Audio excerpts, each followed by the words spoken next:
Today, on how it's made. Leather wallets. French horns.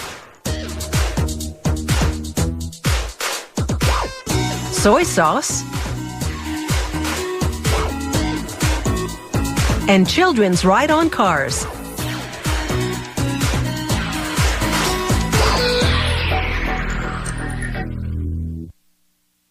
The pocket wallet was invented in the 17th century. Europe had switched to paper money, and the gents of the day needed a handy way to pocket their cash. There's a slot for everything: credit cards, ID, and of course cash.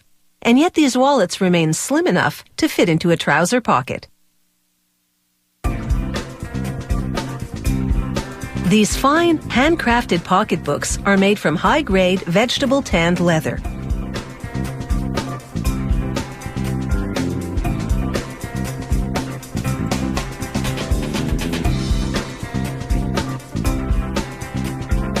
An employee selects a hide and arranges it on a work table. Then he chooses a die shaped like one of the wallet's inside pockets. Using this hydraulic press, he punches out the part.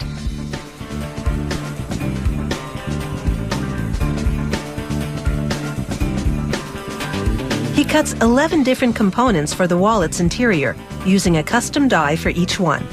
He chooses tougher leather in a contrasting color for the wallet's exterior. He now measures the thickness of the interior components. Using what's called a skiving machine, he shaves them down to 0.7 of a millimeter. Another worker preheats an embossing machine. It hot stamps a pocket part with the company name and the Royal Warrant logo, which signifies that the Prince of Wales purchases this company's leather goods. Using a different skiving machine, they shave down the edges of the exterior wallet parts. This thinner border will make the parts easier to assemble later. The next worker applies a water-based adhesive to a leather strip. It will reinforce the top of a fabric square. With this manual device, she turns the top edge to fold it in a straight line. This leather-trimmed fabric square will be used to create a credit card pocket. She stamps a thin groove onto the leather trim to give it some definition. Next, she builds a credit card slot with 2 of the squares. Using an awl, she scores a line in the fabric. The line serves as a guide as she stitches the squares together to complete the slot.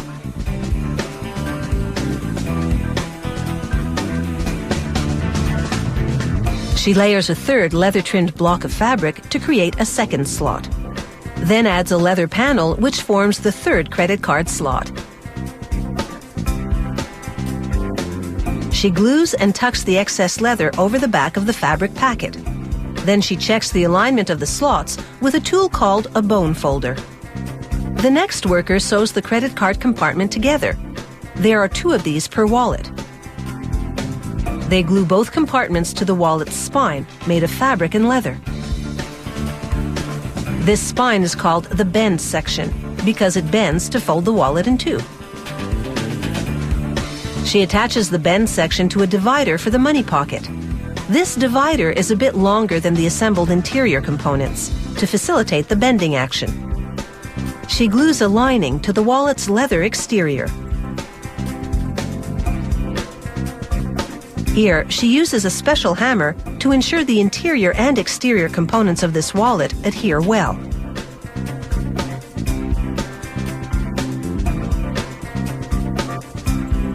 Then she trims the corner of the rim to make it look neat.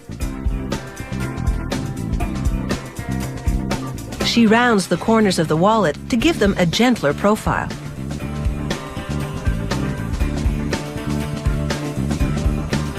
Now she stitches the assembly together, leaving the bill pocket open at the top. The next worker tucks a metal wedge under the rim to protect the rest of the wallet as she trims the rim close to the stitch. Removing these few slivers will make the wallet more flexible. She slides the bone folder into each credit card slot to remove excess glue. Finally, a few dabs of leather preservative, and this luxury wallet is ready for retail with a price tag to match. The only question is, will that be cash or credit?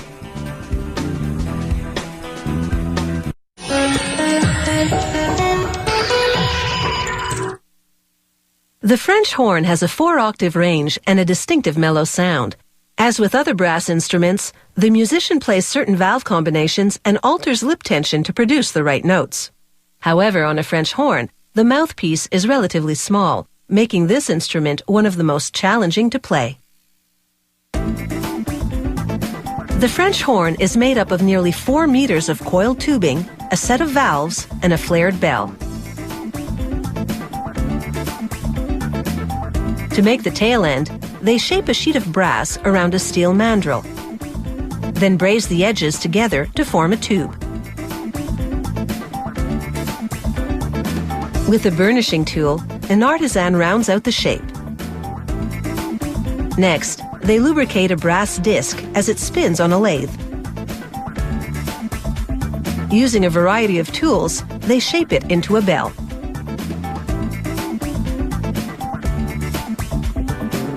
This plasma weld machine fuses the bell and tail together.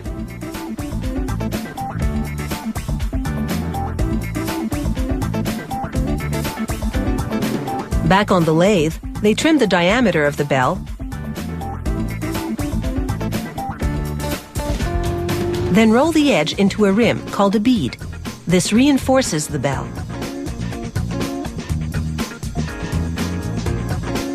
Next, they fill the bell with a hot, tar-like liquid called pitch.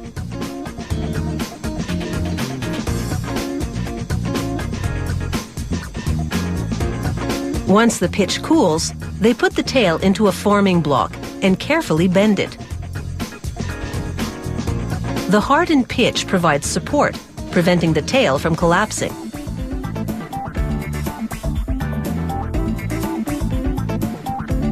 They verify the bend against a template. Using the same technique, they shape the pieces that form the horn's tubing. Of all the brass instruments, the French horn has the most complex bends. These valve knuckles connect the tubes to the cases that'll house the valves. Some French horns have 3 valves. This double French horn has 4. Each valve case goes onto this alignment device, which pushes in the knuckles to the correct depth. After brazing the knuckles to the cases, they hollow out the case interiors with a cutter. Then they solder the valve cases to each other with connecting rings. They insert the tubing parts into the valve knuckles. These curved tubes are the horn's slides. The musician tunes the instrument by adjusting them in and out of the straight tubes.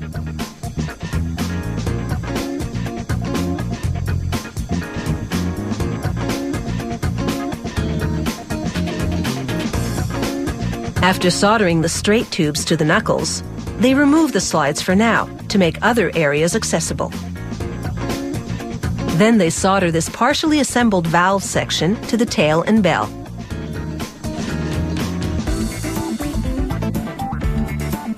Now they apply buffing compound and polish the horn's interior surfaces.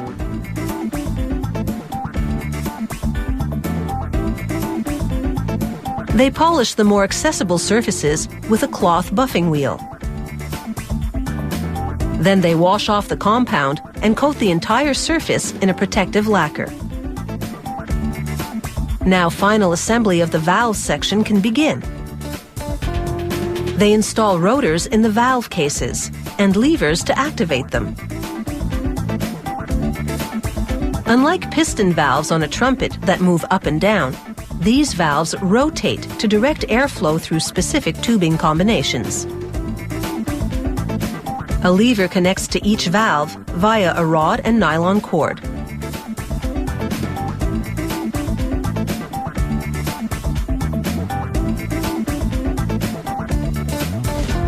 With the valve section now complete, they reinstall the slides, then do a final wipe down to remove grease residue and fingerprints.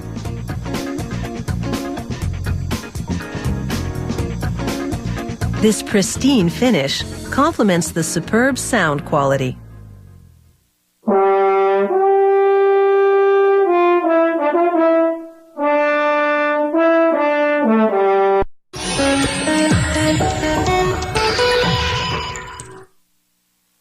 Soy sauce is a staple of Asian cuisine, used as both a condiment and cooking ingredient. Its roots are in the seasonings of ancient China.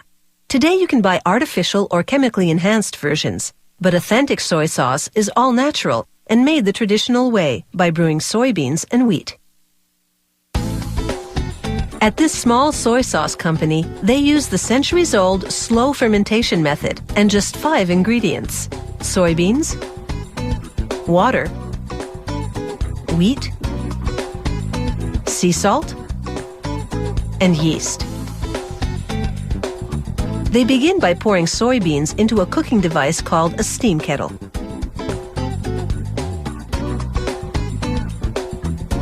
After thoroughly rinsing the soybeans twice, they fill the kettle with water.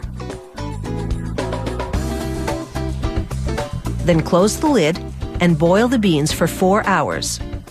Meanwhile, they pan roast wheat in a skillet for about 25 minutes. Then they put the roasted wheat through a mill. The mill's steel rollers crack each grain into several pieces. This will enable the yeast to better penetrate the wheat during the fermentation process.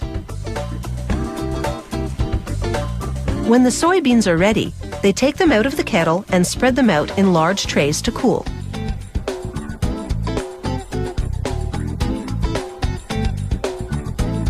When the beans cool to 33 degrees Celsius, it's time to add the wheat. After mixing everything thoroughly, they sprinkle on yeast and mix again. The ingredient proportions are key and therefore a company secret. To activate the yeast, they transfer the mix to shallow boxes and stack them for about 48 hours in a controlled incubation room. This process generates heat, which rises, so they have to gradually move boxes to lower racks to prevent overheating, which would kill the yeast. For the next stage, they make a brine by mixing fine sea salt with spring water.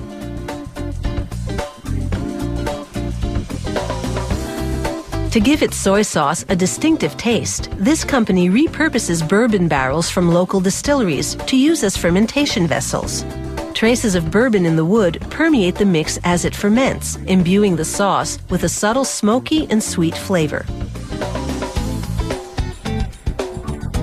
After dissolving the sea salt in the spring water, they add the soybean mix, creating a moromi, the Japanese word for soybean mash. They blend for a few minutes, then seal the barrel and leave it to ferment. For the first 6 weeks, once daily they open the barrel and mix the moromi to aerate the gases that build up.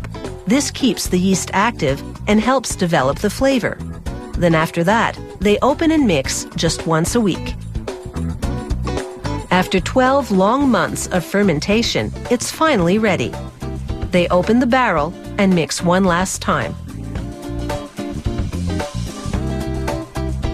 Then they empty the barrel onto a sheet of muslin lining the tub of a stainless steel press. They fold over the sheet to enclose the moromi.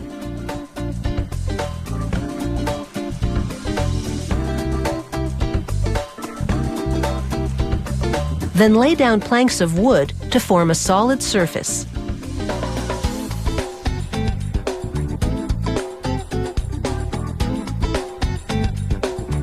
The press applies 6 tons of pressure, forcing the planks downward against the moromi. This squeezes out all the liquid, which is the soy sauce. It exits through a hose at the base of the tub and moves on to be filtered and heat pasteurized. The pressed moromi gets a new life as high-protein animal feed. While many soy sauces are mass-produced, this factory brews small batches at a time. A batch yields about 600 bottles, each of which workers here fill manually. They top each bottle with a plastic diffuser, which dispenses just a dash of sauce at a time. Then they twist on a plastic cap and slip a shrinkable plastic band over it. Using a heat gun, they seal the band tightly around the cap and bottle. Then the label, on which they write the batch code and bottle number by hand. A fitting finale for this signature soy sauce.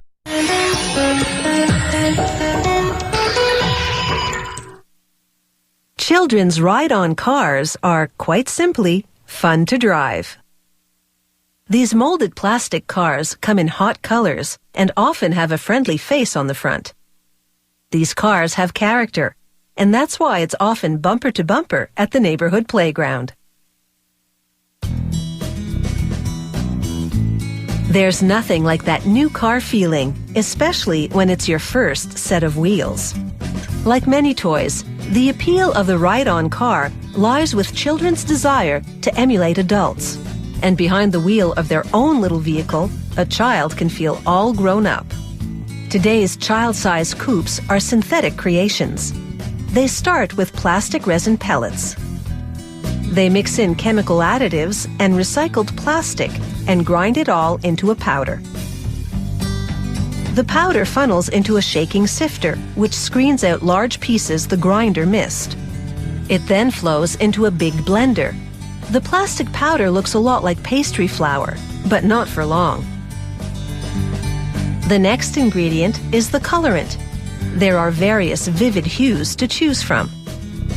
They pour a measured amount of red colorant into the blender, and a spiraling beater evenly distributes it, turning the white powder to red. They portion it into jugs, which then shuttle down a conveyor. They arrive at a carousel of molds of car shapes. A worker empties the jugs of colored plastic granules into them. These little grains of plastic are about to be transformed into car parts. They lower the lid, which contains the top halves of the molds. The mold cage then spins as it travels through an oven. The plastic inside melts, and the spinning action ensures it completely coats the inside of the molds to create solid parts with a hollow interior. The cage then rolls into a station where a spray of water cools everything down and causes the plastic inside to solidify. The mold cage stops spinning, and a worker hooks it up to a crane, which lifts the lid. The powdered colored plastic has been transformed into ride-on car parts, and it's taken just 35 minutes. Some parts fall out, and others have to be pulled out, but it's easy work thanks to the mold's non-stick surface. Seepage during molding creates unwanted bits and nubs on the main car body, which they trim off by hand. They also shave areas that appear uneven. Vents were formed in the molding process to release air in the core of the part. They now cap the vents to keep little fingers from getting stuck inside. They trim the car roof to improve its contours. This also gets rid of any rough edges, making it child-friendly.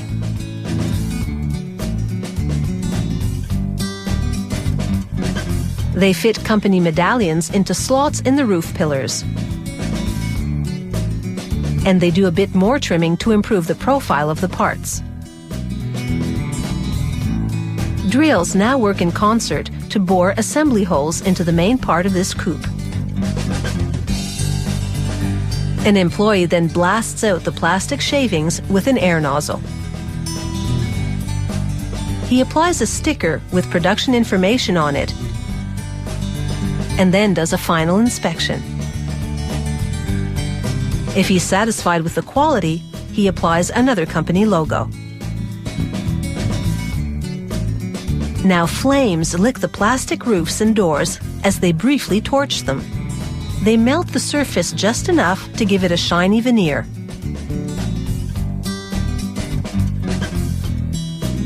At the end of the production line, they pack up all the parts of this children's ride-on car. From the roof pillars, to the tires, to the steering wheel, everything fits neatly into one package. Then it will be up to Mom or Dad to assemble all the pieces of this ride-on car. It's a job that should take about 15 minutes or so. Then zoom away. No driver's license required.